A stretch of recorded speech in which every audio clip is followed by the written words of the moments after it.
Hello everyone, जय हिंद। Welcome to Jha sir academy for IAS. Guys, यहाँ पे आपको सिविल सर्विसेज की प्रिपरेशन कराई जाती है और हेल्प की जाती है कि आपको किस तरीके से प्रिपेयर करना है। यहाँ पे आपको आपकी प्रिपरेशन को एनहांस करने के लिए कुछ फ्री कंटेंट्स प्रोवाइड किए जाते हैं आपकी प्रिपरेशन के लिए। कहाँ पे आपको यूट्यूब प्लेलिस्ट में मिल जाएगा। आप यूट्यूब पे जब जाएंगे तो आपको वहाँ पे वेरियस प्लेलिस्ट अवेलेबल होंगी, जहाँ पे आपको जो डेली करंट अफेयर्स के लेक्चर्स अपलोड किए जाते हैं आपको उनकी प्रॉपर तरीके से प्लेलिस्ट अवेलेबल होगी। उसी के साथ साथ आपको मंथली प्लेलिस्ट भी मिलेगी करंट अफेयर्स की और ईयरली प्लेलिस्ट भी मिलेगी। और साथ ही जो करंट अफेयर्स डेली बेसिस पे आप लोगों को प्रोवाइड किए जाते हैं उन्हीं की फ्री ऑफ कॉस्ट आपको पीडीएफ्स भी दी जाती है हमारे टेलीग्राम चैनल पे। सो गाइज, अगर आपने टेलीग्राम चैनल ज्वाइन नहीं किया है तो तुरंत डिस्क्रिप्शन बॉक्स में जाइए, वहां पे आपको लिंक प्रोवाइडेड होगा जहां से आप हमारे चैनल को ज्वाइन कर सकते हैं और वहां से आप हमारी सारी पीडीएफ्स का एक्सेस ले सकते हैं। और उसी के साथ साथ गाइज, आप लोगों के लिए एक बहुत ही अच्छा इनिशिएटिव स्टार्ट किया गया है मेंस के प्रीवियस ईयर क्वेश्चन एनालिसिस का। आपको आपके लिए डेली बेसिस पर एनालिसिस किया जाता है और उसकी आप लोगों को प्लेलिस्ट प्रोवाइडेड है हमारे यूट्यूब चैनल पे ही। अलग अलग पेपर में प्रोवाइडेड है आप लोगों के कन्वीनियंस के लिए, GS1, GS2, GS3 and GS4 की।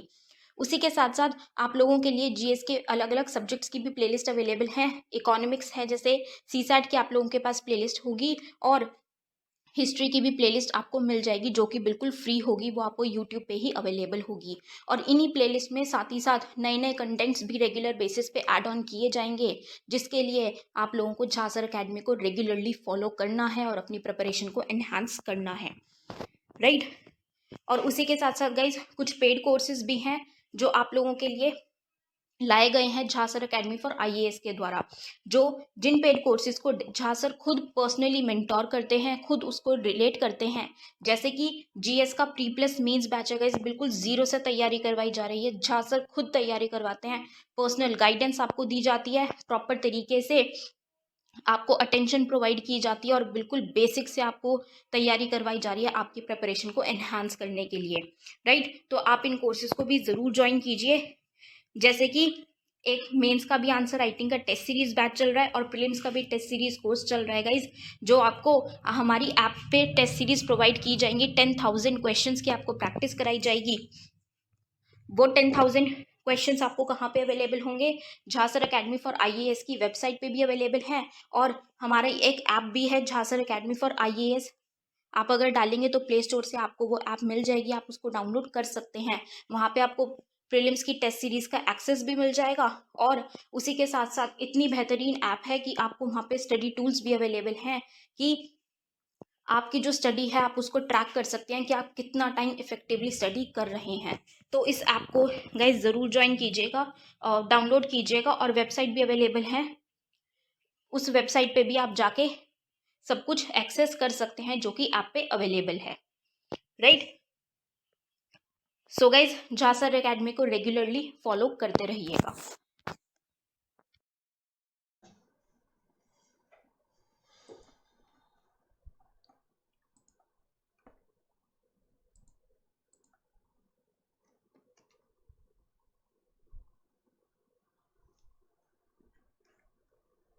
Good morning to all of you. Am I audible to all? मेरी आवाज़ आप सभी को आ रही है तो प्लीज़ कंफर्म कर दें।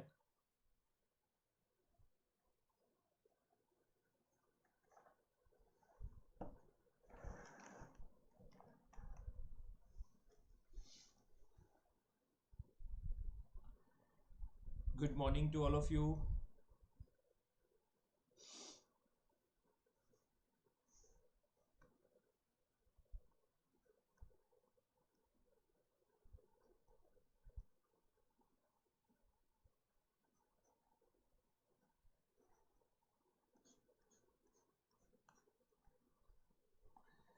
गुड मॉर्निंग, नमस्कार। मेरी आवाज़ आ रही है तो प्लीज़ कंफर्म कर दें।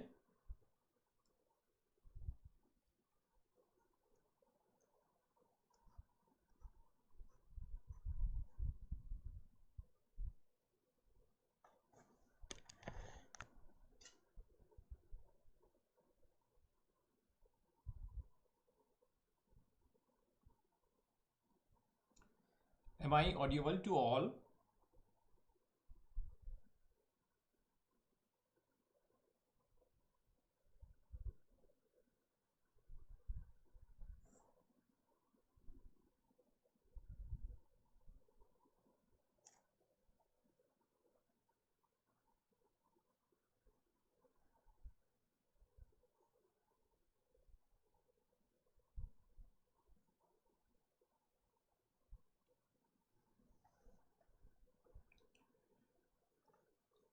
गुड मॉर्निंग, नमस्कार। आई होप आप सभी अच्छे होंगे और मैं उम्मीद करता हूँ। Rajveer ji, sorry for the yesterday class. भाई ध्यान रखिए, कोई बात नहीं है। स्वास्थ्य पहले है। और स्वास्थ्य पहले है, मतलब पहला सुख निरोगी काया, ऐसा कहा गया है। तो पहले आप स्वस्थ हो जाइए, फिर उसके बाद आप क्लास अटेंड कर सकते हैं, कोई दिक्कत नहीं है। ठीक है, तो आपने रिकॉर्डिंग क्लास देख ली है। मैं बहुत अच्छा हूँ, आप सभी बहुत अच्छे होंगे और मैं उम्मीद करता हूँ कि आप लोग अच्छा पढ़ भी रहे होंगे।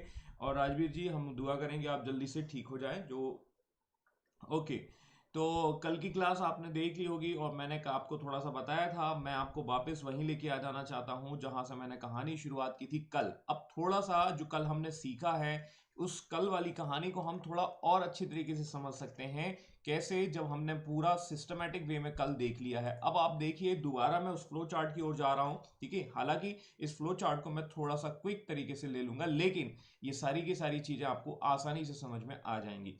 देखिए, मैंने आपको बताया था वैदिक एज आया था। वैदिक एज में यज्ञ होते हैं, सेक्रीफाई होते हैं, रिचुअल्स होते हैं। और उसके बाद इसी क्रम में हमने देखा था शुंगास, और शुंग में भगवतिज्म आता है, और भगवतिज्म में भक्ति की बात की जाती है। कर्मण्यवादी का रस्ते हमने देखा था। इसी के बाद जब हम आगे बढ़ते हैं तो गुप्त एज में वैष्णव आता है, और ये भगवतिज्म का ही एक आपका सेकंड वर्जन होता है। और यहाँ पर मूर्ति पूजा आपको देखने को मिलती है। अब ये मूर्ति पूजा आपको देखने को मिल तो रही है। Good good morning, Radhe Radhe Radhe Nigam ji. अब देखिए, इन सारी चीजों में आपने देखा कितना ज्यादा परिवर्तन हो रहा है, और परिवर्तन इतने ज्यादा आ रहे हैं, इतने ज्यादा चेंजेस आ रहे हैं कि इसी परिवर्तन के फलस्वरूप हम देखते हैं दो विचारधाराओं में कॉन्फ्लिक्ट्स होना शुरू हो जाते हैं। दो विचारधाराएं नयनार हैं और अलवार हैं। अब आप देखिए, सिचुएशंस आप देख लीजिए कि आपस में ही लड़ रहे हैं, और इस आपस में लड़ाई को जो ठीक करने की कोशिश करते हैं, जो रिफॉर्म्स करने की कोशिश करते हैं, he is nothing but that is our Shankaracharya. Shankaracharya इस चीज को ठीक करने की कोशिश करते हैं, और इसको वो लगभग लगभग 7 to 8 सेंचुरी के आसपास शुरू करते हैं।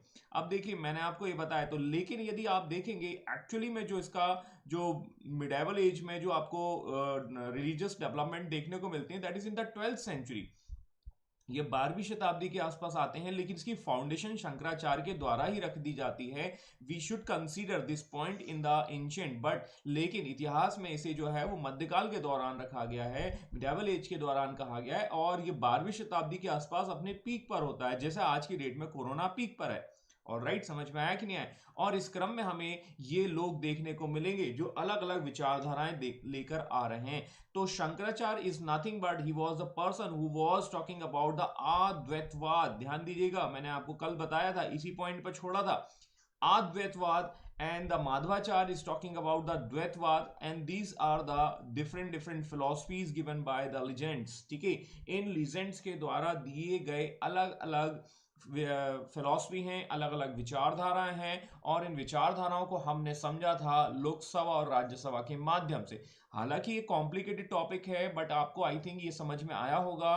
और मैंने आपको ये बताया था, द्वैतवाद का मतलब है लोकसभा और राज्यसभा, लेकिन एक्चुअली में ये जो बात की जाती है वो नेचर की बात की जाती है, प्रकृति और सोल की बात की जाती है। तो एक को आप मान लीजिए लोकसभा, एक को मान लीजिए आप Rajya Sabha, and this concept is given by the Madhvacharya, and this concept name is called the ड्यूलिज्म्स।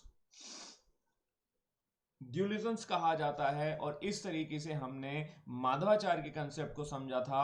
और इसका जस्ट अपोजिट होता है, मतलब जो दो ना हो, that means the single, and single वाला जो कंसेप्ट है वो यहां आएगा अद्वैतवाद, और वो है शंकराचार्य का। अब ये पॉइंट आपको क्लियर हो गया होगा जो मैंने आपको सबसे पहले स्टार्टिंग में बताया था, और इसका बैकग्राउंड पिछली क्लास से जुड़ा हुआ है, और पिछली क्लास आपने देखी है, रिकॉर्डिंग देखी है, तो आप उसको आसानी से क्लियरिफाई समझ सकते हैं। That is very very simple way. ठीक है, और अलग अलग फिर आइडियोलॉजीज आपको देखने को मिलती हैं। तो हमने देखिए माधवाचार्य को सबसे पहले सीखा है, कोई ऐसा जरूरी नहीं है, क्योंकि जहां जैसी सिचुएशन है वहां वैसा काम करना होता है। जनरली मैं फॉलो करता हूं ABCD कंसेप्ट, बट यहां पर रिलीजियस मूवमेंट को समझने के लिए I need to follow and that means ठीक है, the first Madhavacharya then Shankaracharya. और उसके बाद बाकी हम देखते हैं। और जैसा मैंने आपको बताया, this ideology is going to develop in the southern part of the India. दक्षिण भारत में ये डेवलप होती है, और दक्षिण भारत से ये कंसेप्ट जो है वो नॉर्थ की ओर आता है। And this was the person behind it, and this person name is called the Ramanand. थोड़ा थोड़ा अभी हम देखेंगे इनके बारे में। And this kind of the religious movement is going to spread all over the India, specially in the Maharashtra. और महाराष्ट्र का यही प्रभाव जब आप देखेंगे, रिलीजियस मूवमेंट का रिफॉर्म देखने को मिलेंगे। लोग क्या करेंगे, मराठी भाषा की बात करेंगे, मराठा लैंग्वेज। हमने कल देखा कि किस तरीके से लोकल लैंग्वेज जो है वो बहुत ज़्यादा इंपॉर्टेंट हो जाती है, और लोकल लैंग्वेज जो है उसी के द्वारा जो है लोग जल्दी कनेक्ट हो जाते हैं। जब कभी आपको फॉरेन में जाने का मौका मिले, फॉरेन कंट्रीज में, और आपसे बोला जा रहा है आपको कोई वहां पर नहीं है, और आपने देखा कि कोई व्यक्ति इंडिया से है, तो आप उसको बहुत पसंद करेंगे, भले ही वो जो है वो आपका साउथ इंडिया से है। You will get that means attach, बहुत ज़्यादा आप जो है कहीं ना कहीं आप उससे अटैच हो जाते हैं। और इस तरीके से हम देख सकते हैं तो लैंग्वेज जो है वो आपको जोड़ती है, कनेक्ट करती है। और यहाँ पर मराठा रिलीजियस मूवमेंट के फलस्वरूप हम लोकल लैंग्वेज का डेवलपमेंट देखते हैं। This local language is called the Marathi, और इस तरीके से कहा जाएगा जय मराठा, जय महाराष्ट्र और मेरा Swaraj. And this Swaraj is the concept of the great Shivaji. Shivaji जो है वो इस तरीके से करने की कोशिश करेंगे, और उनके रिलीजियस गुरु वो क्या करेंगे, सुबह दोपहर शाम, ठीक है, काढ़ा में जो है, काढ़ा मतलब समझ रहे होंगे, काढ़ा में जो है वो स्वराज पिलाते हैं। और स्वराज जब पिलाते हैं तो जब वो बड़े हो जाते हैं तो फिर वो क्या कहेंगे, मैं अपना स्वराज जो है बनाऊंगा। और इस तरीके से he is that means taking the challenges from the Mughals. So I hope you are connecting the scenario, and this scenario is responsible behind the development of the Maratha. तो ये सिनारियो जो कहीं ना कहीं आप देख रहे हैं कि मराठाओं के डेवलपमेंट्स के लिए भी रिस्पॉन्सिबल है। Apart from this there are the ample amount of the reasons to develop of the Marathas. ठीक है, इसके अलावा भी आपको देखने को मिलेगा दयानंद नहीं, एक्चुअली रामदास होते हैं उनके गुरु, Ramdas. Ramdas was the person that was the, तो कहीं ना कहीं आपको वो थोड़ा देखने को मिलेंगे। तो कनेक्शंस थोड़ा जोड़े, और कनेक्शंस को देखते हुए आगे बढ़ते हैं। ठीक है, तो ये थोड़ा सा डेवलपमेंट होता है, और ये विचारधाराएं डेवलप होती हैं। तो ये दो विचारधाराएं आपको देखने को मिलेंगी। और यहां पर आप देखेंगे सगुण एंड निर्गुण। सगुण का मतलब है साकार, साकार का मतलब है जिसका कोई आकार है। ठीक है, आकार किसका होता है, मूर्ति का होता है। और मूर्ति में हम देखेंगे these are the two person, Ram and the Krishna. And the no shape में क्या आएंगे, नॉलेज एंड लव। नॉलेज या प्रेम, जो प्रेम आपकी तरफ से मुझे मिल रहा है, ठीक है, मतलब जो आपका, और जो ज्ञान मेरी तरफ से आपकी ओर जा रहा है, ठीक, इसका कोई वैल्यू नहीं है, उसका कोई आकार नहीं है, अनिश्चित है। There is no defined shape, ध्यान दीजिएगा। And this kind of the concept is called the nirgun, nirakar, कोई आकार नहीं है उस चीज का। ठीक है, और जबकि हम यहां देखेंगे राम भक्ति एंड कृष्ण भक्ति शाखा, these are the example of the defined shape and the सगुण। मैंने आपको ये कहानी वहां से शुरू की है जहां मैंने कल आपको खत्म की थी, और अब आपको चीजें समझ में आ चुकी होंगी, कनेक्ट कर दिया होगा। यदि फिर भी कोई समस्या है तो आप मुझे जरूर बताएं, ध्यान दीजिएगा। ठीक है, तो ये हम सब पढ़ चुके हैं, और यहां पर हम आते हैं इस कंसेप्ट की ओर। अब आप देखिए, अब इस चार्ट को आप गौर से फरमाइएगा, गौर से देखिएगा, और इस चार्ट में ही आपको सारी चीजें आपको समझ में आ जाएंगी। क्यों? क्योंकि इस डायग्राम, इस चार्ट के माध्यम से ही सारा का सारा कंसेप्ट निकल कर आ जाएगा। हमें सबसे ज्यादा जो समझना है वो है द्वैतवाद। और द्वैतवाद को यदि आप समझ गए तो you can connect the Madhavacharya. ठीक है, और ये समझ गए तो आप जो है वो शंकराचार्य को समझ जाएंगे, और शंकराचार्य का जो कंसेप्ट है वो जस्ट इसका अपोजिट है। अब रहे बात रामानुजाचार्य, निम्बिकाचार्य एंड वल्लभाचार्य, देखिए ये फिलोसफिकल टॉपिक्स हैं, और ये फिलोसफिकल टॉपिक्स जो है वो इसी के अलग अलग वर्जन हैं, ऐसा आप समझ लीजिए। और इस तरीके से इसको कनेक्ट कर लीजिए, मतलब इससे ज्यादा जानने की आवश्यकता नहीं, अदरवाइज बहुत ज्यादा कंफ्यूजन बन जाते हैं। और एक क्या होता है, actually this topic is very complicated to explain as well, मतलब ये एक्सप्लेन करने में भी बहुत ज्यादा दिक्कत होती है, और इसको समझाना बहुत ही कॉम्प्लिकेटेड है। लेकिन मैंने फिर भी आपको ड्यूलिज्म्स और आद्वैतवाद को समझाया है, और इनके द्वारा ही हम आसान भाषा में, इनके द्वारा ही हमने पार्लियामेंट सिस्टम के माध्यम से समझा। लोकसभा है, एक राज्यसभा है, और इस सिस्टम को हमने एप्लीकेबल किया कहां पर, ड्यूलिज्म्स में, द्वैतवाद में, बाइकैमरल में, और इसी का एक दूसरा जस्ट अपोजिट वर्जन है, वो है आदित्यवाद। तो देखो इजी वे में समझने का यही तरीका है, और बाकी आप जो है इसको इंप्लीमेंट कर सकते हैं। ऑल राइट, समझ में आया कि नहीं आया? तो ये है आपका द्वैतवाद का कंसेप्ट, और ये जो है आपके जो आपके जो अलग अलग विचारधाराएं इस जमाने में डेवलप हो रही हैं, और जो विचारधाराएं डेवलप हो रही हैं तो वो किस तरीके से काम कर रही हैं, वो हमने थोड़ा सा समझ लिया है। करेक्ट है? तो ये है कहानी, ये है सिस्टम, ये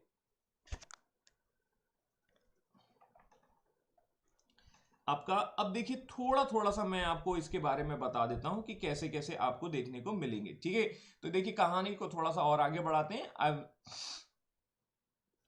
इसे हम देखते हैं आगे, कुछ मेन जो आपके मॉन्क हैं जो भक्ति मूवमेंट्स को सपोर्ट कर रहे हैं, उन पर चर्चा कर लेते हैं। देखिए सबसे पहले तो मैं आपको बता देता हूं शंकराचार्य के बारे में। शंकराचार्य जो हैं वो आपके एक मालाबार कोस्टल एरिया से रिलेवेंट होते हैं। Malabar coastal area that is the Kerala, और वहां से ये ब्राह्मण परिवार में इनका जन्म होता है। थोड़ा सा इंट्रोडक्शन हम देख लेते हैं, जान लेते हैं, समझ लेते हैं। ये यार फिर दिक्कत कर रहा है।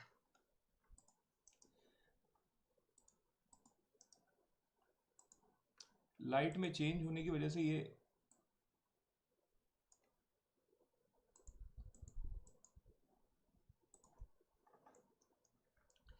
अब देखिए बॉर्न होने के बाद, ठीक है, यहाँ पर ये है कि इनका जो इनिशियल लाइफ होता है, इनिशियल लाइफ चैलेंजिंग होता है, ठीक है, लेकिन एक्चुअली आगे चलकर ये क्या करते हैं, ब्रह्मचर्य का पालन करते हैं। He was the unmarried in the whole life.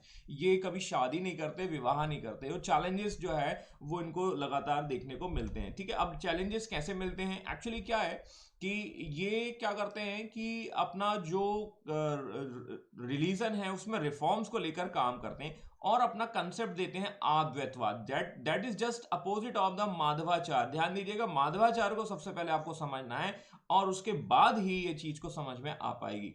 ठीक है, और ये माधवाचार्य के कंसेप्ट के जस्ट अगेंस्ट होता है, और ये बोलते हैं कि जो नेचर है और जो सोल है वो एक ही है। मतलब हम सब के भीतर एक सुप्रीम गॉड की पावर है, आपके अंदर, मेरे अंदर, और जो है वो सब एक ही है। मतलब हम सब एक ही है, मतलब ऐसा कह लीजिए कि आप और हम एक ही, ए और बी।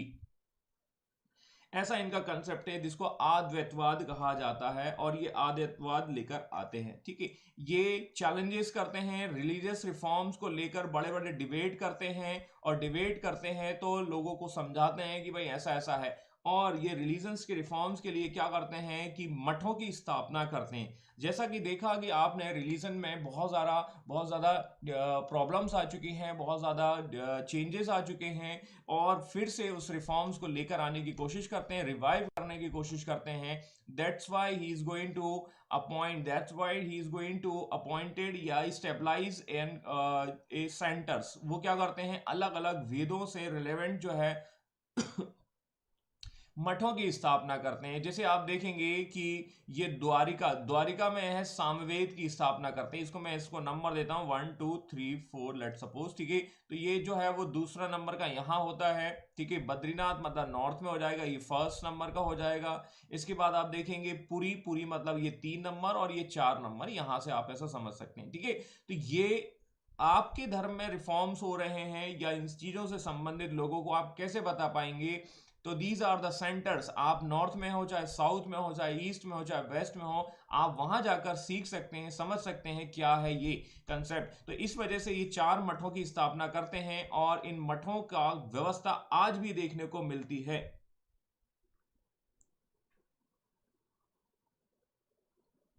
प्रीति जी कोई बात नहीं है, ठीक है, देर आए दुरुस्त आए, ठीक है, और जबरदस्त आए। ठीक है, तो यहाँ पर हम देखते हैं कि कल मैंने ग्रुप में एक्चुअली शायद सर ने डाल दिया होगा, पोस्ट कर दिया होगा वहां पर, कि मतलब मैंने सैटरडे और संडे दोनों का क्लास का एक साथ ही आ गया होगा शायद, इस वजह से। कोई बात नहीं, मैंने एक्चुअली वो गैप नहीं होना चाहिए, इस वजह से मैंने रखा हुआ है। तो आपका जो सिलेबस है थोड़ा सा टाइम पे भी हो जाए, थोड़ा ऊपर नीचे बीच में हो जाता है कभी कभार तो उसको कवर करना भी मेरी रिस्पॉन्सिबिलिटी, इस वजह से मैं ऐसा कर देता हूँ। Thank you for your understanding. मतलब तो यहाँ पर ये 4 सेंटर्स की स्थापना ये करते हैं। इनका उद्देश्य क्या है? जो धर्म में बुराई आई है, जो धर्म में जो कन्फ्लिक्ट्स आए हैं, जो विवाद आए हैं, जो डिस्प्यूट्स आए हैं, और इनको दूर करना। इनके बारे में कहा जाता है कि ये डिबेट करते हैं, और डिबेट करते करते करते बहुत सारा इनको लोग जो है पसंद करने लगते हैं।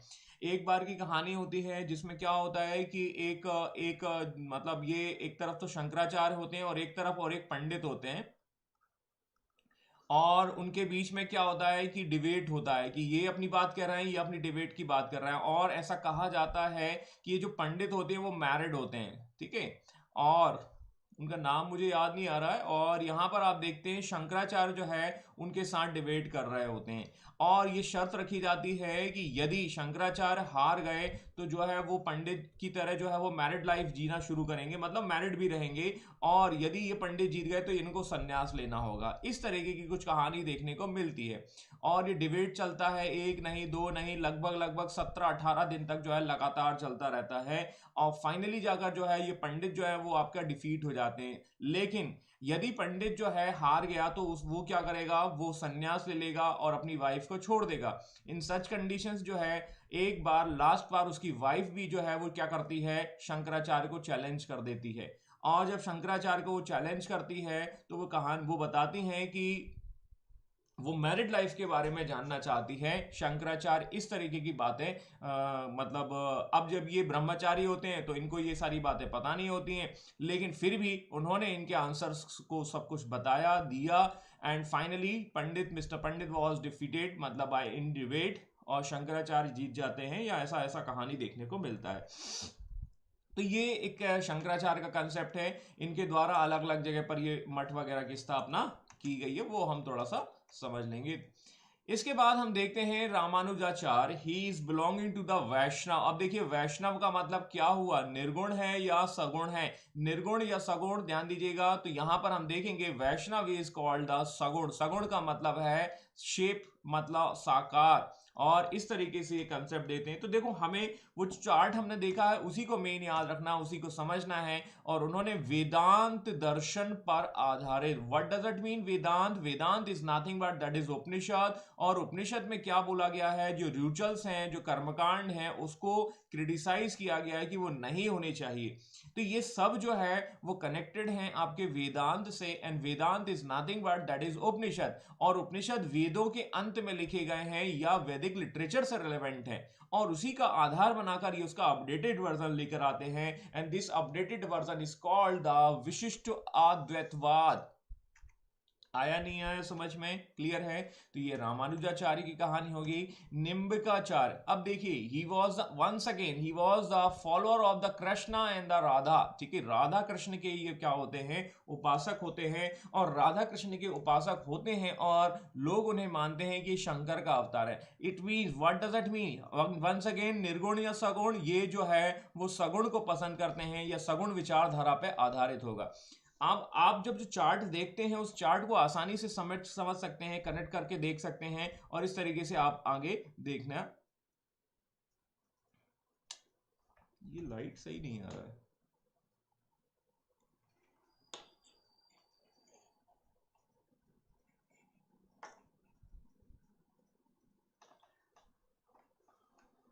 ठीक है, तो ये आपके हो जाएंगे।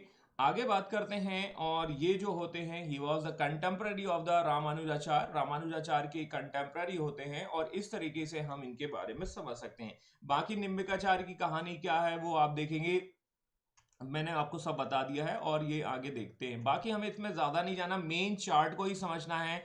अब देखिए माधवाचार्य। माधवाचार्य क्या बोल रहे हैं? He believe in soul and divine. आत्मा और परमात्मा को अलग मानते हैं। परमात्मा मतलब सुप्रीम गॉड, परमात्मा मतलब नेचर।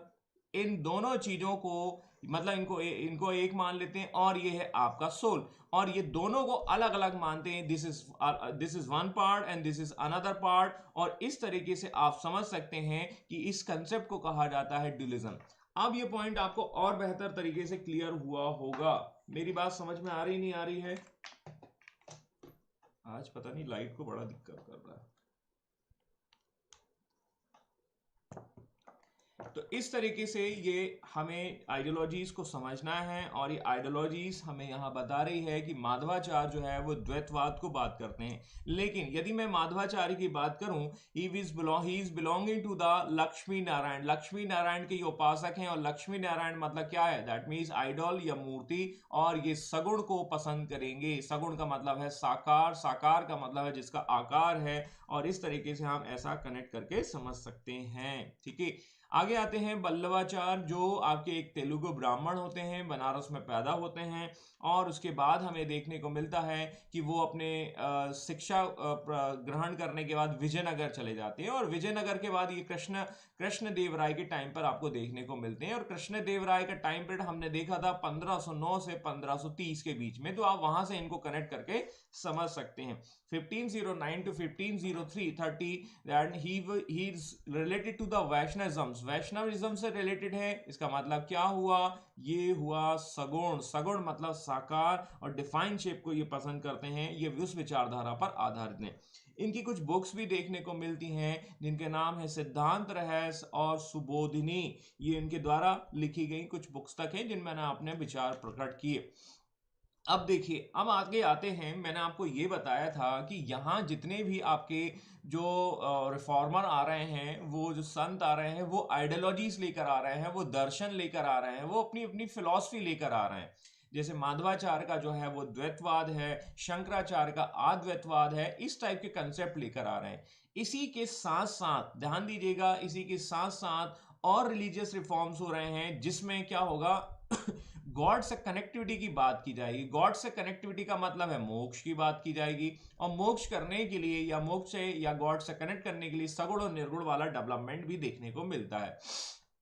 दूसरा, इसके साथ साथ जो है जनता त्रस्त भी है। जनता किससे त्रस्त है, जनता या पब्लिक जो है वो दिल्ली सल्तनत के मुस्लिम शासकों से त्रस्त है, और मुस्लिम शासकों से बचने के लिए क्या करना है, आपको भगवान ही याद आएंगे, हे भगवान मुझे बचा ले। तो that's why they are going towards the god, वो गॉड की ओर जाएंगे, और यहां पर भक्ति मूवमेंट का डेवलपमेंट देखने को मिलता है। एक कारण और है, इसको थोड़ा सा समझते हैं। इसी समय हिंदू और मुस्लिम्स में क्या है, विवाद आ रहे हैं, और हिंदू और मुस्लिम्स में जो विवाद होंगे, उन विवाद की वजह से क्या होता है, यूनिटी पर प्रभाव पड़ता है, और ये वापस जो रिफॉर्मर हैं वो यूनिटी के लिए भी काम करने वाले हैं। एक और काम है, जैसे हम देखेंगे कि हिंदुजम्स में जो है वो कास्ट वर्ण सिस्टम, और वर्ण सिस्टम के बाद कास्टिज्म्स आपको डेवलपमेंट कर देखने को मिलते हैं। तो वर्ण सिस्टम भी आ रहा है, कास्ट सिस्टम भी आ रहा है, और इस वजह से हम देखते हैं कि बहुत ज्यादा दिक्कतें देखने को मिल रही हैं। तो ये इस कास्ट सिस्टम्स को विरोध करने के लिए हम यहां देखेंगे रामानंद जो है वो इस तरीके का प्रयास करेंगे। तो बैकग्राउंड में ऐसे कई लोग आएंगे जो इस तरीके के कंसेप्ट को भी ठीक करने की कोशिश करेंगे। और यहां पर हम देखते हैं रामानंद के शिष्य जिनका रामानुजाचार्य के शिष्य, दैट मीन्स फॉलोअर, जिनका नाम है Ramanand. He was the disciple of the Ramanujacharya who was born in the Prayag। और इन्होंने बात की है सीताराम की, that is the Lord Ram and the Sita, और उनकी भक्ति पर ये फोकस करते हैं। और यहां पर हम देखते हैं कि ही was the person behind the really भक्ति मूवमेंट, और ये भक्ति मूवमेंट वाकई में यहां पर आपको देखने को मिलेगा। और ये भक्ति मूवमेंट जो है साउथ से कहां कर लेकर आएंगे, नॉर्थ की ओर लेकर आएंगे। अब देखिए, साउथ की बातें, लैंग्वेज वैसे ही समझ में नहीं आती आपको, तो साउथ की विचारधारा भी आपने द्वैतवाद, ड्यूलिज्म्स, ठीक है, मोनोथिज्म्स, ये सब आपको देखें। लेकिन जैसे ही नॉर्थ में आएगा तो उसका स्वरूप थोड़ा सा चेंज हो जाएगा, उसका कंसेप्ट चेंज हो जाएगा, और जब कंसेप्ट चेंज हो जाएगा तो आपको देखने को मिलेंगे कि यहां पर सगुण और निर्गुण वाली कंसेप्ट डेवलपमेंट होते हुए दिखाई दे रहा है।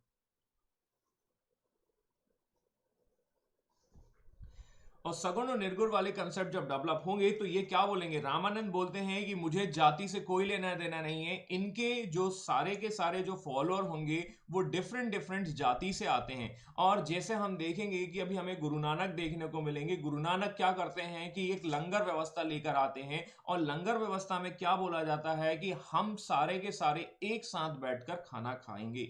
और क्या किसी की जाति से पूछा जाएगा, किसी की जाति से पूछा जाएगा, बोला नहीं, ठीक है। तो ही was the against against of the casteism, क्योंकि ये जाति व्यवस्था को भी ठीक करने की कोशिश करते हैं, और ये होगा रामानंद का concept. Even you can find out the Ramanand के जो शिष्य होते हैं, दैट मीन्स जो उसके फॉलोअर होते हैं, वो जो है वो अलग अलग कम्युनिटी से भी आते हैं। अलग अलग कम्युनिटी से का मतलब है अलग अलग जाति से आते हैं। जैसे आप देखिए कि जो रविदास हैं, Ravidas is nothing but that is the cobbler. और इसके अलावा आपको देखने को मिलेंगे कबीर जो एक जुलाहा होते हैं, जुलाहा का मतलब जो कपड़े बुनने का कार्य करते हैं। अब देखिए उस जमाने में चर्मकार या मोची या कॉबलर जो है that is the very very down, मतलब जो कह सकते हैं सोसाइटी में इसका बहुत निचला स्थान होता है, लेकिन फिर भी जो है रामानंद के वो शिष्य होते हैं। इसके अलावा कबीर जो कपड़े बुनते हैं, इसके अलावा धन्ना, नाई, सेन होते हैं, एक पीपा होते हैं जो राजपूत कम्युनिटी। तो these are the persons, they are the different different caste, और कास्ट से होते हैं। क्या इनके गुरु इसको मानते हैं? नो, ठीक है। वैसे ही हम देखते हैं, वैसे ही यहां पर हम समझते हैं। तो रामानंद जो है वो कास्टिज्म्स को बिल्कुल अपोज कर रहे हैं, और यहीं से माना जाता है actually the starting of the religious reforms in the medieval as.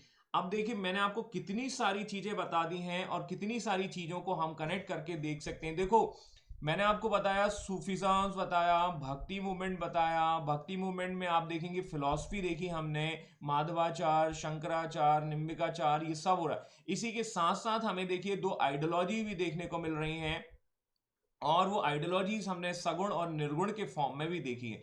तो ये टॉपिक जो है थोड़ा सा कॉम्प्लिकेटेड है, ध्यान दीजिएगा। और ये टॉपिक में एक चीज नहीं है, एक चीज के साथ साथ बहुत सारी चीजें कनेक्टेड हो रखी हैं, क्योंकि अगला चैप्टर भी इसी से कनेक्टेड हो जाता है जब आप मराठा को देख सकते हैं। और ये डेवलपमेंट ना केवल देखिए अब ये मिडाइवल एज से नहीं है, बल्कि आपका 8th सेंचुरी से 12वीं शताब्दी, और 12वीं शताब्दी से आपको मैंने बोला 16th सेंचुरी। तो this is the very long period, बहुत सारा लंबा समय तक का टाइम पीरियड ये कवर करता है। इस वजह से शायद जो है थोड़ा कॉम्प्लिकेटेड हो सकता है, लेकिन इसमें यदि अभी भी कोई दिक्कत है जो समझने लायक होना चाहिए, वो मैं आपको फिर से बोल रहा हूं कि यदि कोई दिक्कत है तो आप मेरे को बताइए। समझ में आया कि नहीं आया? तो ये टॉपिक एक एक किसी खास घटना से रिलेटेड नहीं है। जैसे कि बैटल होता है, बैटल हुआ 1526, बोला लड़ाई हुआ, एक झगड़ा हुआ, ठीक है, पहला पार्टी हार गया, दूसरा पार्टी जीत गया, दैट्स ऑल।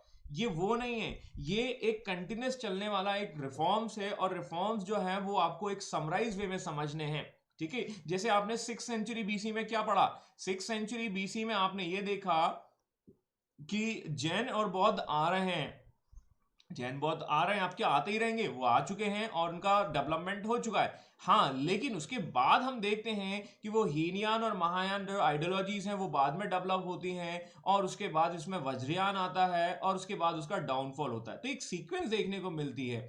लेकिन यहां पर क्या है, रिलीजियस रिफॉर्म्स में आप देखेंगे इनके वर्जन में भी चेंज आपको देखने को मिलेगा। पहले आपको फिलॉसफी मैंने थोड़ा सा समझाने की कोशिश कर दी है।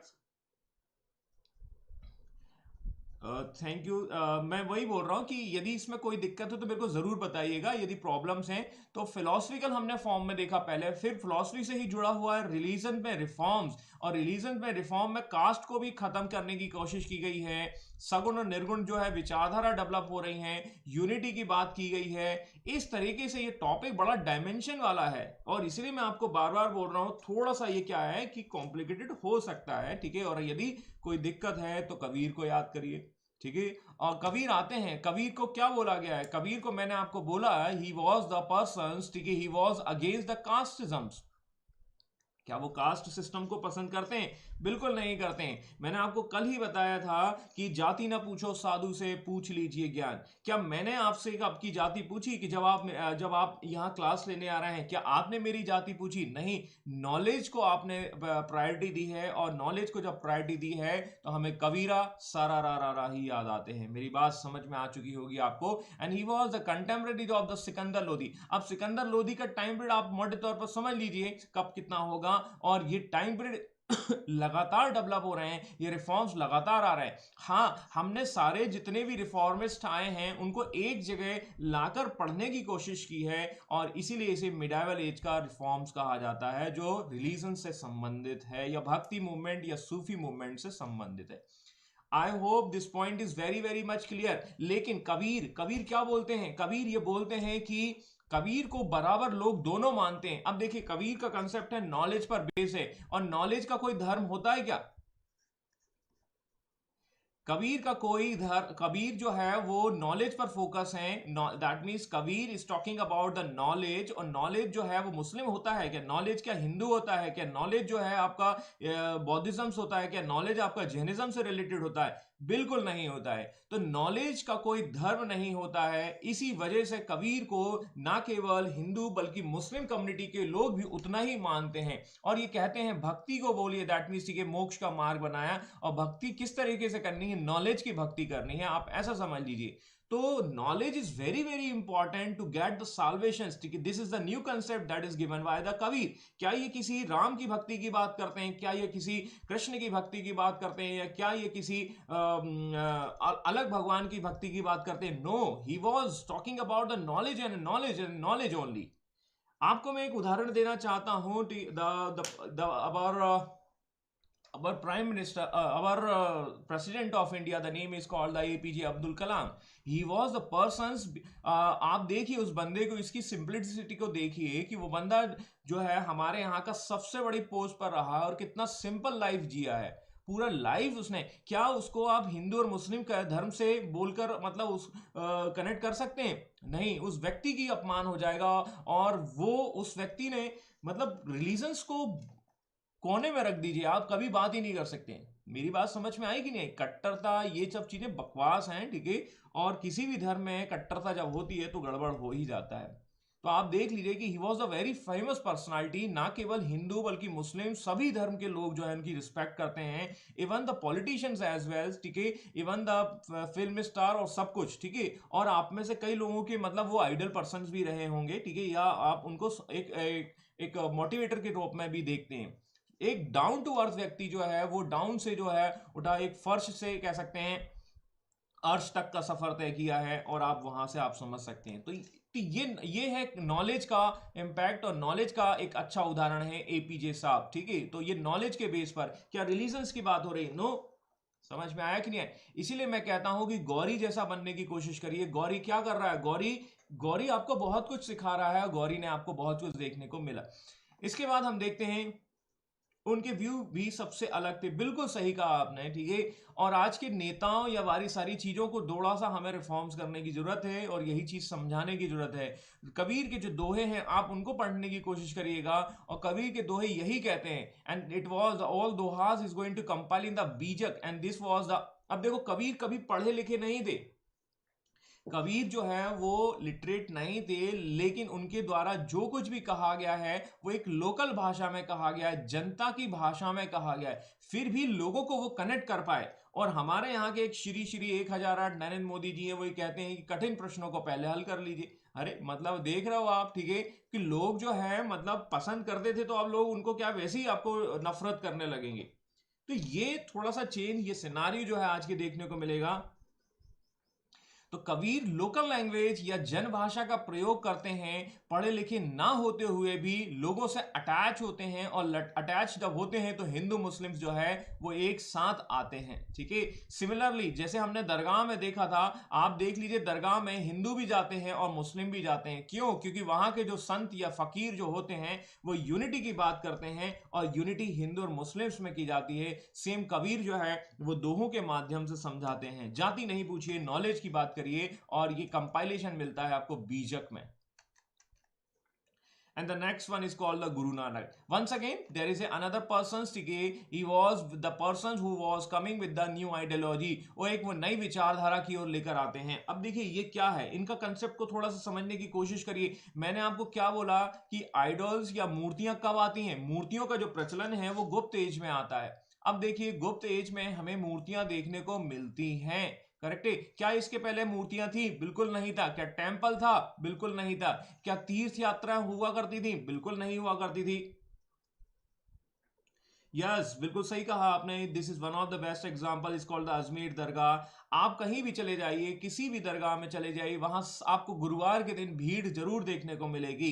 मैं जहां रहता हूं, मेरे घर के नजदीक में आपका 2 किलोमीटर पर एक मैं जाता हूं, और वहां पर मैं देखता हूं कि काफी लोग आते हैं। Even that means the Hindu Muslim बहुत कम्युनिटी के लोग आते हैं। आप वहां रिलीजन्स की बात ही नहीं करते हैं, ठीक है। सेम वैसे ही जो है गुरु नानक क्या बोल रहे हैं, अब देखिए गुरु नानक जो है वो आडंबर जो रिचुअल्स है, जो सैक्रिफाई है, जो प्रैक्टिस है, उसके अगेंस्ट में। जैसे देखिए मूर्ति पूजा कब आया, गुप्त एज में आया, ठीक है। उसके बाद आप देखिए टेम्पल का कंसेप्ट, वो भी आपको वहीं देखने को मिलेगा।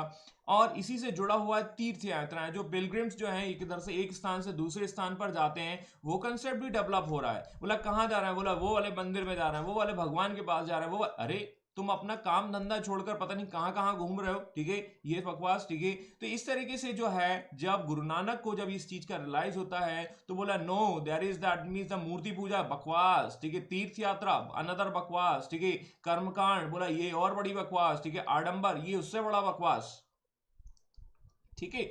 तो इन सब चीजों को लेकर गुरु नानक आते हैं और रिलीजन्स में रिफॉर्म्स करते हैं। देखिए इन्होंने कोई रिलीजन नहीं लेके आया, इन्होंने केवल आइडिया लेके आया और इसको आइडियोलॉजी में कन्वर्ट किया, और इस आइडियोलॉजी को आगे चलकर इनके फॉलोअर्स ने जो है आगे स्प्रेड किया। लेकिन ये एक रिलीजियस रिफॉर्म से लेकर संस्था था, एक सेक्ट था, एक आपका संप्रदाय था, जो आगे चलकर वॉर या कह सकते हैं मिलिट्री में कन्वर्ट हो जाता है। कैसे होगा थोड़ा सा जानेंगे समझेंगे, अभी आगे बढ़ते हैं। And Guru Nanak, this is the person, ठीक है, he was born in the Talwandi that is present in the Lahore. ये अभी आपको पता होगा, ननकाना साहिब की जो यात्रा होती है वहां से आप कनेक्ट करके देख सकते हैं। लास्ट ईयर जो है वो हमारा करंट अफेयर्स में भी ये कनेक्टेड था, तो वहां से भी आप कनेक्ट कर सकते हैं। And the second one is called the Kartarpur, Punjab, Pakistan. He was born in Pakistan, he was that means died in the Pakistan, ठीक है। तो ये थोड़ा सा हमें समझना होगा। And this is very very related to the जो आपका जो कॉरिडोर है ना, करतारपुर कॉरिडोर के नाम से फेमस है। And this place is very famous in the Pakistan, and most of the Sikh communities people are going to this places. हाँ, बिल्कुल बिल्कुल कनेक्ट है, वहां से आप कनेक्ट करके समझ सकते हैं। तो ये इनका कनेक्शन वहां से जुड़ेगा। अब देखिए इनके बारे में क्या कहा जाए। He was the person who was going to oppose the idol worships. हम मूर्ति पूजा को बिल्कुल पसंद नहीं करते हैं, हम नहीं करेंगे, क्योंकि मूर्ति पूजा क्या है, मूर्ति मतलब एक निर्जीव है, दैट मीन्स क्या उसमें जान होती है, नो देयर इज। और आप क्या कर रहे हैं, उस पर आप मिल्क चढ़ा दे रहे हैं, आप उस पर क्या कर रहे हैं, चंदन चढ़ा दे रहे हैं, आप उस पर दही डाल दे रहे हैं। क्या इन संसाधनों का उपयोग जो है किसी और काम के लिए नहीं हो सकता है? This is the wastage of the economic, that means कह सकते हैं इकोनॉमी, मतलब जो आप संसाधन है जो आप यूज कर रहे हैं वो दैट मीन्स वेस्ट जा रहे हैं, इसीलिए मूर्ति पूजा के अगेंस्ट होते हैं। जब आप हिस्ट्री पढ़ेंगे और जब आप हिस्ट्री को दिल से पढ़ते हैं तो वाकई में आपका व्यू बहुत चेंज हो जाता है। और मैंने बहुत लोगों को हिस्ट्री पढ़ाई है, और कई बच्चे ये बोलते हैं कि सर हिस्ट्री पढ़ने के बाद अब हमें समझ में आता है कि वाकई में रिलीजन क्या है। रिलीजन क्या है, देखिए अब मैं आपको एक छोटा सा उदाहरण देता हूं, बहुत छोटा सा उदाहरण, एग्जांपल, ठीक है। The real God is your mother and father, ठीक है। एक्चुअली में आपके माता पिता जो हैं वो हैं आपके, that means father and mother. लेकिन हम क्या करते हैं, हम जो है शिरडी के साईं बाबा को जो है दर्शन करने के लिए शिरडी जाते हैं। मैं ये नहीं कह रहा हूं कि शिरडी के दर्शन ना जाइए, लेकिन कम से कम माँ बाप को की जो दैट मीन्स वो आज्ञा का पालन करते हुए जाएं। तो यहाँ पर ऐसा भी हमें देखने को मिलता है कि एक तरफ तो हम माँ बाप को कष्ट दे रहे हैं, और दूसरा वाला साईं बाबा की मूर्ति पूजा करने जा रहे हैं, एक निर्जीव मूर्ति की पूजा करने जा रहे हैं। I am not against of any kind of the religions concept के रिचुअल्स के अगेंस्ट मैं बिल्कुल नहीं हूँ, लेकिन कई मेरी बातें जो हैं लोगों को पसंद नहीं आती, because I am very against of the murti that means idol worships, ठीक है। आगे हमें देखने को मिलेंगे Dayanand Saraswati. Dayanand Saraswati is a person, ठीक है, he is also the things. मैं अपनी जिंदगी में एक बार शिरडी भी गया हूं, और जब मैंने वहां देखा कि किस तरीके से लोग जो है वो लूटा और बेवकूफ बनाया जाता रहा, that day I decided I will never come again, ठीक है, मैं बिल्कुल दोबारा कभी नहीं आऊंगा, ठीक है। And this is the concept, ठीक है। और जब मैं मतलब ये मैं काफी पहले किया था, ये उसी समय डिसाइड हो गया था, लेकिन जब मैंने हिस्ट्री पढ़ा तो मैं उसके बाद और कंसेप्ट हो गया कि yes that was my decision is very very that means true, ये मेरा डिसीजन बहुत सही था। तो ये मेरा मानना है, और ये मतलब ये मेरी विचारधारा है, मैंने उस चीज को समझाने की कोशिश की है। And same concept that is the basically run by the Dayanand Saraswati. Dayanand Saraswati एक दिन जो है वो शिव मंदिर में जाते हैं, और शिव मंदिर में वो जो है वो शिवलिंग वहां रखा होता है। उसी समय क्या होता है कि शिवलिंग जो है उसी पर एक चूहा चढ़ जाता है, और चूहा ऊपर चढ़ जाता है, और इस तरीके से वो चलकदमी करता है। तो दयानंद सरस्वती कहते हैं, रियलाइज करते हैं ये मूर्ति में तो जान ही नहीं है। क्या एक बात बताइए, यदि आप जहां कहीं भी बैठे हैं आपके सर पर चूहा चढ़ जाएगा तो क्या आप उसको चढ़ने देंगे? आंसर आएगा नो, यू कैन नॉट। ठीक है, आप मूर्ति, आप यदि आप निर्जीव हो, दैट मीन्स ठीक है आप में जान नहीं है, तो आप जो है कुछ नहीं करोगे, और यदि आप में जान है तो आप चूहे को अपने सर पर कभी चढ़ने नहीं दोगे। In such condition Dayanand Saraswati is also decided I will against the idol worship. मैं मूर्ति पूजा का विरोध करता हूं, ठीक है, और मैं भी करता हूं।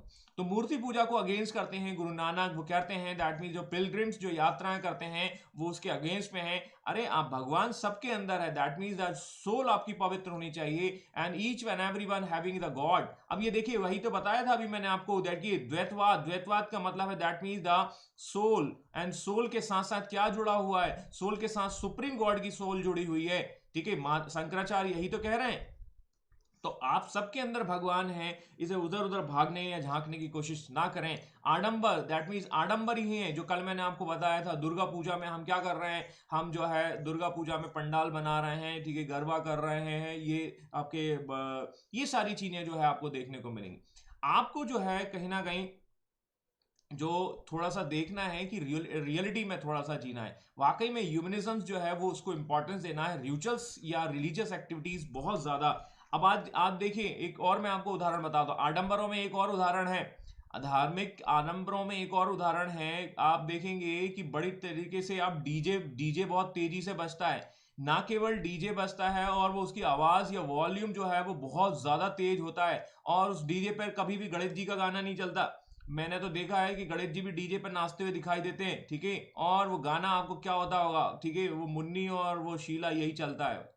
ये है सत्य, ये है जो है वो आडंबर है, ये है आपका देखने को मिलेगा, और उसका वॉल्यूम इतना ज्यादा होता है कि आप वहां खड़े नहीं हो सकते, पागल हो रखे हैं लोग, ठीक है, even some of the peoples, ठीक है, they are using the drink. ठीक है, कहाँ गया आपका ये भगवान और कहाँ गया आपका ये कंसेप्ट, ये क्या ये आडंबर? तो ये है दैट मीन्स द कंसेप्ट, ठीक है, ध्यान दीजिएगा। और एक कंसेप्ट के विरोध में जब बात करते हैं गुरु नानक, तो लोग उनका विरोध भी करेंगे। भाई आप कुछ अच्छा काम करोगे तो लोग विरोध तो करेंगे। ही believe in the Karma theory. Karma का मतलब है जैसा कर्म करोगे वैसा ही आपको क्या करना होगा, दैट मीन्स रिवॉर्ड मिलेगा। मन चंगा तो कटौती में गंगा, बिल्कुल सही कहा आपने, ठीक है Rakesh ji. And the same concept the karma, जैसा कर्म करोगे वैसा ही आपको फल मिलेगा। This is a very very, I feel this concept in my personal life as well, ठीक है, मैंने बिल्कुल इस चीज को फील किया है। आप इसको करिएगा, कोशिश करिएगा। जनरली मैं आपको एक एग्जांपल बताता हूँ, जनरली मैं जाता हूँ तो मैं क्या कर देता हूँ, ठीक है, मैं किसी को भी लिफ्ट दे देता हूँ, और लिफ्ट दे देता हूँ तो कभी कभी मेरे पास कुछ अपना व्हीकल नहीं होता, तो sometimes I got the rewards, ठीक है। और ये पुनर्जन्म में विश्वास करते हैं। पुनर्जन्म का मतलब है, सीधी सी बात है, जैसा कर्म करोगे, जैसा आप कर्म करोगे वैसा ही आपको रिजल्ट मिलेगा, और रिजल्ट जो है वो आपका इस थ्योरी में देखने को मिलता है। तो ये कहानी है दैट मीन्स गुरु नानक की। और गुरु नानक क्या बोलते हैं, क्या करना होगा हमें मोक्ष प्राप्त करने के लिए, क्या करना होगा हमें गॉड से कनेक्ट करने के लिए? We need a kind of the guru. हमें गुरु की इंपॉर्टेंस को महत्व देना होगा, और ये गुरु जो है वो हमें गाइड करेगा। और यहां पर ये बोलते हैं निराकार ईश्वर की उपासना की बात करते हैं। निराकार का मतलब कोई आकार होता है क्या? गुरुद्वारे में चले जाइए, क्या आपको कोई वहां मूर्ति दिखाई देती है? नहीं। वो बात अलग है कि आज की डेट में गुरु नानक की इमेज वगैरह लगाई जाने लगी हैं, लेकिन इनिशियली Guru Nanak was against of the this idol worship, ठीक है, this kind of the things, ठीक है। उन्होंने क्या बोला, बोला बस एक काम करिए, एक ओमकार सतनाम वाहे गुरु का जो है जाप करिए, और वो कौन है, वो हमारा अकाल पुरुष है। तो भाई नाम तो देना पड़ेगा उसे कुछ ना कुछ, ठीक है। तो अकाल पुरुष जो है उसकी उन्होंने संज्ञा दी है। और जब हम देखते हैं कि कोई वहां मूर्ति नहीं मिलती है, केवल आपको ध्यान करना है, आपको केवल भजन करना है, कीर्तन करना है, और इसके माध्यम से आप अकाल पुरुष की जो है बार बार जो अमृत वाणी जिसको हम कहते हैं, एक Onkar Satnam Waheguru, this kind of the concept, and this concept is going to given by the Baba Guru Nanak जी के द्वारा दिया जाएगा। और इस तरीके से ये बात है, इंपॉर्टेंस गुरु की बहुत बताई है इनके द्वारा, ध्यान देना। और आगे देखना कि ये टोटल 10 गुरु आते हैं, और इस तरीके से भी हम वहां समझ सकते हैं, ठीक है।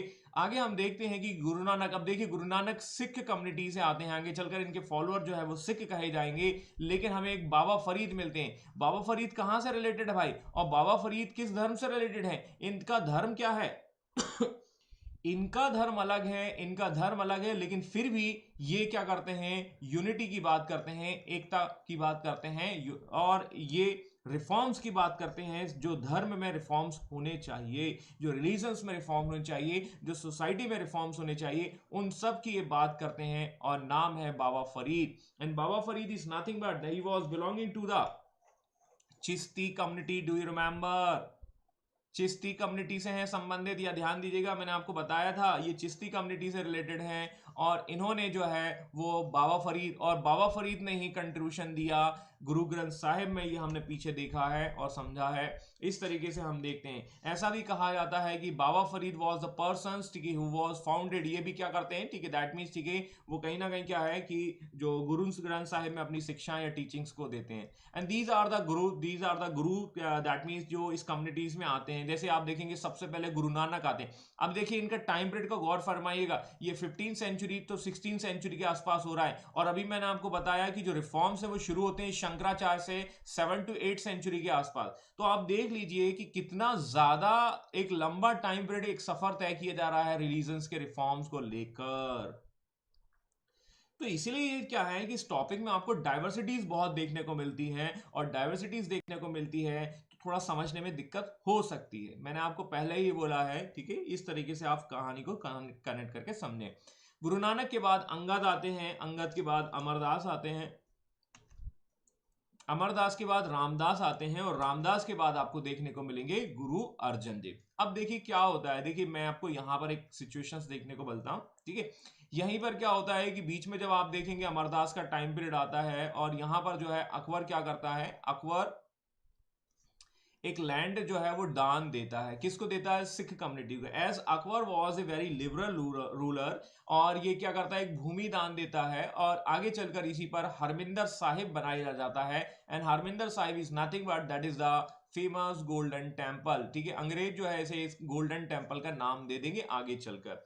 तो ये एक सेंटर बन जाता है सिख कम्युनिटियों का, और ये सिख कम्युनिटियों का जब सेंटर बनता है तो ये रिलीजियस एक्टिविटीज के बनता है, लेकिन आगे चलकर ये पॉलिटिकल सेंटर में भी कन्वर्ट हो जाएगा। पॉलिटिकल सेंटर में कैसे कन्वर्ट होगा, जस्ट अभी मैं बताता हूं। और इसका पॉलिटिकल कंसेप्ट का एक और फॉर्म देखने को मिलेगा जब हम देखते हैं इंदिरा गांधी की हत्या होती है। तो do connect with this kind of the scenario. इस सिनारियो को जो है आप कनेक्ट करके समझ भी सकते हैं, क्योंकि पॉलिटिक्स और ये रिलीजन जुड़े होते हैं, और ये घटना होगी तो वो आपको देखने को मिलेगा। अब देखिए क्या होता है कि देखिए 1606 की बात होती है 1606 में, और 1606 में देखेंगे हमें देखने को मिलेगा खुसरो। खुसरो कौन है? Khusro was the son of the Jahangir. Jahangir मतलब कौन है? मुगल बादशाह। और जहांगीर के बेटे होते हैं चार, ठीक है, मैं यहां पर दो के ही नाम लिख रहा हूं। एक का नाम होता है खुसरो और एक का नाम होता है खुर्रम, ठीक है। एंड खुसरो जो है वो क्या करता है, ठीक है, ही वॉज डिमांडिंग, वो डिमांड रखता है कुछ, ठीक है। डिमांड मान के चलिए कि भाई उसे नया मोबाइल फोन चाहिए, ऐसा ऐसा जो कुछ भी है, ठीक है। और जहांगीर बोलता है कि भाई कि तुम जो है गड़बड़ कर रहे हो, ठीक है, तुम्हारा हिसाब किताब गड़बड़ है, ठीक है। और ये क्या कर देते हैं, जो खुसरो है वो रिवॉल्ट कर देते हैं, ठीक है, हमारी मांगे पूरी करो, लाइक दिस, ठीक है। और हमारी मांगे पूरी करो करते हुए क्या पहुंच जाते हैं, किसके पास? अर्जुन देव के पास पहुंच जाते हैं। अर्जुन देव क्या करते हैं, बोला कि हम जो है, ठीक है, हम तुम्हारी मांगे पूरी करेंगे, आओ हमारे। तो क्या अर्जुन देव ये जो है ये सभी धर्मों के लिए खुला हुआ है, सभी रिलीजन्स के लिए खुला हुआ है। Got it my points? The center of the Arjun Dev is open for the all kind of the religions, and the जो खुसरो है वो भी क्या है, यहाँ पर आएगा। अब होता ये है कि जहांगीर क्या करते हैं, जहांगीर बोलते हैं कि तुमने हमारे रिवोलियन, दैट मीन्स जो रिवेलियन जो सन है उसको क्या कर दिया, संरक्षण दे दिया, दैट मीन्स, ठीक है। और यहां से हम देखेंगे कि सिख कम्युनिटी और आपका जो सिख कम्युनिटी है और मुगलों के बीच में जो है वो कन्फ्लिक्ट्स देखने को मिल जाएगा। कैसे मिलेगा? तो जहांगीर क्या करते हैं, जहांगीर अर्जन देव की हत्या करवा देते हैं, उनको मरवा देते हैं, और 1606 का ये समय होता है, और अर्जन देव को यहाँ खत्म कर दिया जाता है। अब क्या होने वाला? अब क्या यहाँ पर बैठकर ये दोस्ती करेंगे क्या? नो, ठीक है, there is a conflict in between the Mughals and the Sikh communities, ठीक है। और सिख कम्युनिटीज अब जाकर आगे चलकर क्या है, मुगलों से बचने के लिए एक आपके मिलिट्री ऑर्गेनाइजेशन में कन्वर्ट हो जाएगी। मिलिट्री ऑर्गेनाइजेशन का मतलब है एक सैन्य संगठन में कन्वर्ट हो जाएगी। सैन्य संगठन का मतलब ये है कि भाई कि जो लड़ेगा वही जीतेगा। अब मुगलों ने आपके सामने तलवार खोल रखी है, तो क्या आप क्या करोगे कि भाई सीधे सीधे आप गर्दन दे दोगे क्या? No, we need to fight, हमें भी लड़ना होगा इस कोरोना वायरस से, ठीक है, कहते भी है ना, ठीक है। तो जब तक वायरस है तब तक धोते रहिए, जो बचेगा वो मर जाएगा, ठीक है, सीधी सी बात है। वो सर्वाइवर टू फिटेस्ट, या वो सॉरी कौन सी थ्योरी है आपकी, जो लड़ेगा वो जीतेगा वाला हिसाब किताब है, ठीक है, चार्ल्स डार्विन का थ्योरी आई थिंक सो, ठीक है। तो वहां से आप ऐसा कनेक्ट करके समझ सकते हैं। और ये अब ये जो ऑर्गेनाइजेशन है वो रिलीजन से किस में कन्वर्ट हो गया? मिलिट्री ऑर्गेनाइजेशन में कन्वर्ट हो गया। और ये कहानी आगे चलती रहेगी मुगलों और सिखों के बीच में। अब सिख क्या करेंगे? सिख आगे चलकर ये कहेंगे कि हमें क्या है, मुगलों से बचना है तो हमें चाहिए वेपन्स, हमें चाहिए हॉर्स, क्योंकि भाई युद्ध लड़ोगे कि नहीं लड़ोगे? Survival of the fittest, yes yes yes sir, बिल्कुल बिल्कुल सही, ठीक है, thank you to remind me. तो ये सर्वाइवर ऑफ द फिटेस्ट की थ्योरी है, वही चीज है। तो जो जीतेगा वही बचेगा। और इस तरीके से क्या होते हैं, ये अपने लोगों से, अपने फॉलोअर से ये कहते हैं कि आप वेपन्स दान में दीजिए, आप हॉर्स दान में दीजिए, और जितने भी गुरु आएंगे इसके बाद वो सारे के सारे मिलिट्री ऑर्गेनाइजेशंस के तहत काम करेंगे, एक लीडर के तहत काम करेंगे। Got it my points? आगे चलकर क्या होता है, ये खुर्रम जो है, जो जो खुसरो जो है उसे पकड़ लिया जाता है। और ये खुर्रम जो उसका भाई है आगे चलकर इसे ब्लाइंड कर देता है, और ब्लाइंड करने के बाद इसे मार देता है। खुर्रम कोई और नहीं, आगे चलकर इतिहास में इसे शाहजहां के नाम से जाना जाएगा। नाम तो सुना ही होगा। Got in my point? This stories हम जो है इसको हम आगे भी डिस्कस करेंगे, बट ये थोड़ा सा मैंने आपको बता दिया क्योंकि यहाँ पर कनेक्शन जो जुड़ा हुआ है वो एक रिलीजियस ऑर्गेनाइजेशन से वो एक आपके मिलिट्री ऑर्गेनाइजेशन में कन्वर्ट होने पर जुड़ा हुआ है, इसलिए मैंने इसको आपको यहाँ बता दिया। इसके बाद हरगोबिंद आएंगे, हरगोबिंद के बाद हरकिशन हर राय आएंगे, और इसके बाद आपको तेग बहादुर एंड गुरु गोविंद सिंह आएंगे। अब देखिए गुरु गोविंद सिंह क्या करते हैं, he is going to founded a new version, and this is the 1699, 1699 का समय होता है, और एक खालसा सेक्ट की स्थापना करते हैं। अब देखो गुरु नानक ने ऐसा कुछ नहीं दिया था, लेकिन जैसे जैसे गुरु आ रहे हैं, जैसे जैसे आपके ये लोग आ रहे हैं, तो अलग अलग रिफॉर्म्स कर रहे हैं, और अलग अलग रिफॉर्म्स के तहत ये खालसा पंथ बनाते हैं। खालसा पंथ is nothing but that is a another sect, that means inside this Sikh community. ये अम्ब्रेला है, और इस अम्ब्रेला में कई कम्युनिटीज आते हैं, ठीक है, तो बस वैसे ही आप समझ लीजिए। ये खालसा पंथ की स्थापना की जाती है। जो बॉयज हैं, आप बॉयज जो हैं वो क्या कहे जाएंगे, हरभजन सिंह कहे जाएंगे। जो गर्ल्स हैं वो हरमनप्रीत कौर कही जाएंगे। कौर मतलब that is a titles for the girls, ठीक है, और बॉयज हैं उनके लिए एक टाइटल होगा जिसका नाम होगा सिंह। तो ये कंसेप्ट है, ये कंसेप्ट थोड़ा थोड़ा यहाँ इस तरीके से डेवलप होता है, और इस तरीके से ये गुरु जो है वो अपना कंट्रीब्यूशन दे देते हैं। और ऐसा कहा जाता है कि जैसे ही ये 10वें गुरु आए उसके बाद ये जो है इन्होंने बोल दिया कि गुरु ग्रंथ साहिब जो है वो होली बुक के नेतृत्व में ही क्या है लोग आगे बढ़े, और ये गुरुपद का जो प्रतिष्ठा है, गुरुपद का जो सिस्टम है, इसको खत्म कर दिया जाता है गुरु ग्रंथ साहिब के साथ टाइम पर। और गुरु ग्रंथ साहिब का वो टाइम है जब आप देखते हैं कि जो है इन्हें दीवार में चुनवा दिया जाता है, देखिए मतलब ये ऐसा कह सकते हैं, ठीक है। और ये औरंगजेब का टाइम होता है, औरंगजेब जो है वो बहुत कट्टर होता है, और ये लड़ाई झगड़ा औरंगजेब के टाइम भी आपको देखने को मिलेगा। तो थोड़ा थोड़ा समझ में आया होगा the how the scenario is going to change, and this religions and this religious activity is going to change in the political and the military organisations. अब आप देखिए मैं आपको एक और उदाहरण देता हूं करंट सिनारियो से। Do you know Hardik Patel? Hardik Patel का नाम सुना है आपने? कहां से बिलोंग करते हैं? Do you guys remember the Hardik Patel? Hardik Patel was the person who was belonging in the Patidar communities in the Gujarat, ठीक है, पाटीदार कम्युनिटी से होते हैं और गुजरात में होते हैं, and he was demanding the reservation for his community। ये अपने कम्युनिटी के लिए रिजर्वेशंस की मांग करते हैं, और ये आज की डेट में रिजर्वेशन पता नहीं कहां चला गया, ठीक है, रिजर्वेशन का मुद्दा जो है वो गोल हो चुका है, लेकिन इसकी वजह से जो है पॉलिटिकल कैरियर बन चुका है किसका? हार्दिक पटेल का। और हार्दिक पटेल जो है आज की डेट में आपको देखने को मिलेंगे, आज की डेट में आपको देखने को मिलेंगे हार्दिक पटेल जो है वो जो कांग्रेस की तरफ से चुनाव भी लड़ते रहते हैं, ठीक है। वो 25 के नहीं हुए थे, बाद में जो है वो 25 के हुए, और फिर बाद में जाके उन्होंने आपको देखने को मिला कि उन्होंने चुनाव भी लड़ा। तो आप देखिए, समझ सकते हैं कि कहानी को किस तरीके से कहानी आपको देखने को मिलेगी।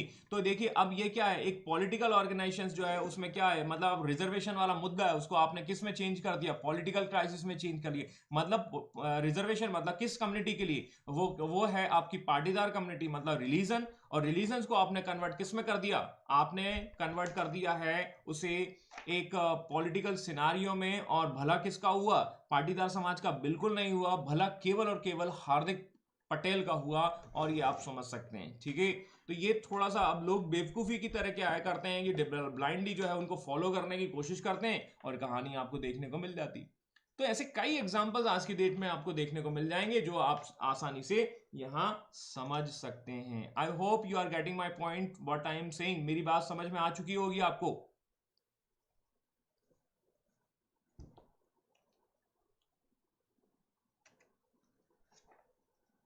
अब देखिए इसका जो ये जो आपके सामने जो दिख रहा है, और इस स्क्रीन में मेरी स्क्रीन भी कुछ गड़बड़ कर रही है। अब आप देखिए, मैंने आपको जो गुरु नानक के एंड में, यदि आपको इनको याद रखना है तो इसका एक आप सीरियल ऑर्डर भी कनेक्ट कर सकते हैं। दैट देखिए, नारा NAARA और ट्रिपल एच में आप देखेंगे हरगोबिंद, हर राय और हरकिशंस, और उसके बाद तेग बहादुर। तो ये थोड़ा सा कनेक्शन है या आपको याद रखने का, यदि आपको सीरियल ऑर्डर याद करना है तो वहां से आप कनेक्ट करके समझ सकते हैं। तो ये पॉइंट क्लियर हुआ या नहीं हुआ यहाँ कहानी। मेरी स्क्रीन कुछ गड़बड़ कर रही है, display is going. 1 minute, 2 minute रुकेगा।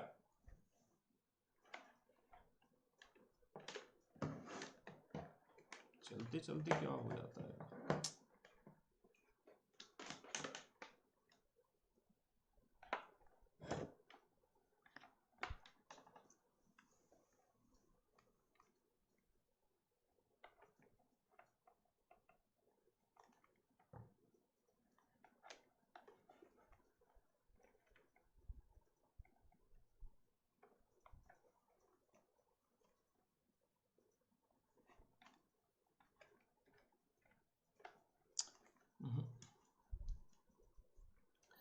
चलो कोई बात नहीं, वो पता नहीं क्या हो गया इसको। मेरे को डिस्प्ले नहीं दिख रहा है लेकिन आपको डिस्प्ले दिख रहा है। What to do. चलिए ठीक है, कोई बात नहीं। तो ये सारी पॉइंट्स क्लियर हो गए। थोड़ा सा बचा हुआ है ये आपका रिलीजियस वाला जो पॉइंट है, और इसके बाद हम मुगलों की कहानी को शुरू करेंगे। तो ये थोड़ा सा बचा हुआ है, इसको फिर हम कल ही देख लेंगे, ठीक है। तो चैतन्य वगैरह हैं, थोड़ा बहुत बचे हुए हैं, ठीक है। जैसे आप देखेंगे चैतन्य है, ये पढ़ लीजिएगा, इसमें कोई दिक्कत नहीं है। यदि कोई दिक्कत होगा तो हम देख लेंगे। जैसे दादू दयाल है, ठीक है, हालांकि इतने इंपॉर्टेंट नहीं है। यहाँ महाराष्ट्र वाले पर थोड़ा सा फोकस कर लीजिएगा। और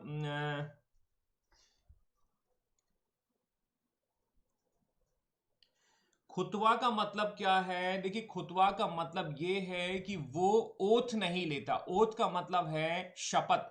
खुतवा का मतलब ये है कि एज ए सुल्तान, वो जो सुल्तान की उपाधि तो नहीं ले रहा है, सुल्तान की पोस्ट पर काम कर रहा है, लेकिन वो खलीफा से कोई रिकॉग्निशन लेटर नहीं लेता है। तो क्या होता है, जैसे हमारे नरेंद्र मोदी क्या है, शपथ लेते हैं। शपथ कौन दिलाता है, प्रेसिडेंट दिलाता है। तो वो प्रेसिडेंट जो है वो खुतबा पढ़ते हैं, ऐसा हम कह सकते हैं। समझ में आया कि नहीं आया। तो कुतुबुद्दीन ऐबक अपने आप को स्लेव समझता था, अपने आप को गुलाम समझता था। वो ये कहता था कि I am very very happy with the title सिपा सालार। मैं सुल्तान नहीं हूं, तो ना तो मैं कॉइन्स इशू करूंगा और ना ही मैं खुतबा पढ़वाऊंगा एज ए किंग। तो इस तरीके से वो ना इशू करते हैं कॉइन्स, ना आपके खुतबा पढ़वाते हैं। तो आज की सभा को हम यहीं समाप्त करते हैं, और आगे जो थोड़ा बहुत बचा हुआ है इसको एक बार आप पढ़ लीजिएगा। इसमें कोई दिक्कत हो तो हम आगे देख लेंगे, फास्ट तरीके से मैं ले लूंगा। और कल हम जो कहानी शुरू करेंगे वो मुगलों की कहानी शुरू करेंगे, और मुगल जिसमें अकबर, बाबर, हुमायूं, जहांगीर, शाहजहां, इनकी चर्चा करेंगे और देखेंगे।